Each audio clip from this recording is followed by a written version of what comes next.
Screenshots go stale the moment you open them.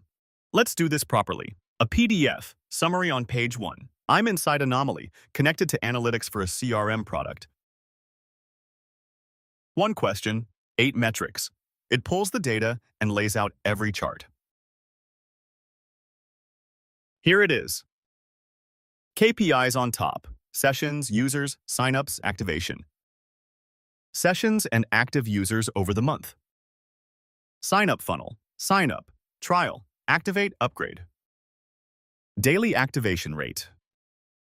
Top acquisition sources. And the top landing pages. Now, export it as a PDF, compiling every chart and writing a summary for page 1. Here's the PDF, summary on top. 4 pages. Every chart laid out cleanly below. Ready to send to your team. One click, full PDF. Link in the description.